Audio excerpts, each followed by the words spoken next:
அஸ்ஸலாமு அலைக்கும். இன்றைக்கான வீடியோவில் ஒரு டிஃப்ரெண்ட்டான கேரட் வச்சு பண்ணுற ஒரு டெசர்ட் ரெசிபி தான் பார்க்க போகிறோம். எப்படி பண்ணுறது அப்படின்றத வாங்க பார்க்கலாம். ஒரு கடாய் எடுத்துக்கோங்க.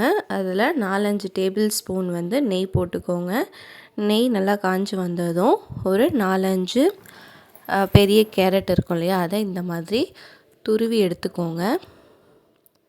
இந்த துருவின கேரட்டை அந்த நெய்யில் போட்டு லைட்டாக வதக்கி எடுத்துக்கோங்க.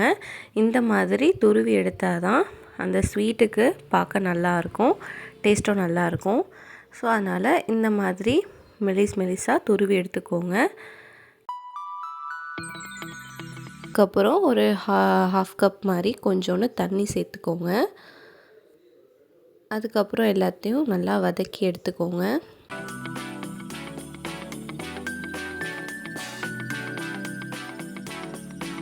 ஒரு பிஞ்ச் சால்ட் எடுத்துக்கோங்க.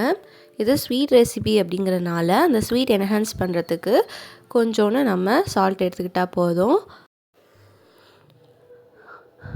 நெக்ஸ்ட்டு ஒரு கிளாஸ் பால் எடுத்து அந்த பால்லேயே அந்த கேரட்லாம் வேக வச்சு எடுத்துக்கணும். சிம்லேயே வச்சு வேக வச்சா அந்த கேரட்டோட துருவின ஷேப் மாறாமல் இருக்கும். இல்லை நம்ம ஹை ஃப்ளேமில் வச்சு வேக வச்சோம் அப்படின்னா அந்த ரொம்ப குழஞ்சா மாதிரி போயிடும். ஸோ அதனால் நல்லா வெந்திருக்கிற மாதிரி பதத்துக்கு பார்த்து எடுத்துக்கோங்க. இடையில அடி பிடிச்சிடாமல் அதை கிண்டி விட்டு எடுத்துக்கோங்க. அதுக்கப்புறம் நல்லா பால் வற்றின பிறகு ஒரு ஹாஃப் கப் சுகர் எடுத்துக்கிறேன். உங்களோட டேஸ்ட்டுக்கு ஏற்ற மாதிரி நீங்கள் சுகர் செக் பண்ணிவிட்டு சேர்த்துக்கோங்க. சுகர் சேர்த்துருக்கனால அந்த சுகரும் மெல்ட் ஆகி வரும். அதனால் ரொம்ப தண்ணியாக இல்லாமல் கொஞ்சம் ட்ரை ஆகிற மாதிரி பார்த்துக்கோங்க. அதுக்கப்புறம் ஒரு ஹாஃப் கப் மில்க் பவுடர் இருக்கு இல்லையா, அதை எடுத்துருக்கேன். அந்த ஹாஃப் கப் மில்க் பவுடரே கொஞ்சமாக ஆட் பண்ணி மிக்ஸ் பண்ணிக்கோங்க. குட்டி குட்டி லம்ப்ஸ் இருந்தாலுமே பரவாயில்ல, அப்படி இருந்தால் தான் அந்த ஸ்வீட்டுக்கு டேஸ்ட்டே இருக்கும். அதுக்கப்புறம் பேட்சாக கொஞ்சமாக ஆட் பண்ணி மிக்ஸ் பண்ணிகிட்டே இருங்க.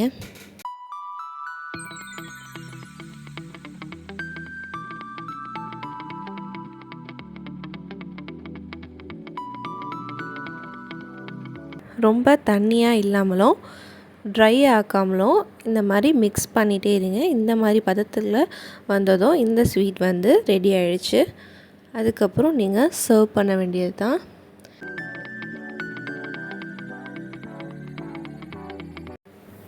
இந்த ஸ்வீட்டோட நீங்கள் வெண்ணிலா ஐஸ்கிரீம் ஆட் பண்ணி சாப்பிட்லாம், இன்னுமே சூப்பராக இருக்கும். நான் இது கூட இப்போ பட்டர்ஸ்காட்ச் தான் எனக்கு கிடச்சிச்சு, ஸோ நான் அதை ஆட் பண்ணியிருக்கேன். உங்களுக்கு வெண்ணிலா ஐஸ்கிரீம் பிடிக்கும் அப்படின்னா நீங்கள் அதையும் ஆட் பண்ணிக்கலாம். குயிக்காகவும் ஈஸியாகவும் ஒரு டெசர்ட் ரெசிபி பண்ணணும்னு நினச்சிங்கன்னா கண்டிப்பாக நீங்கள் இதை ட்ரை பண்ணி பாருங்கள்.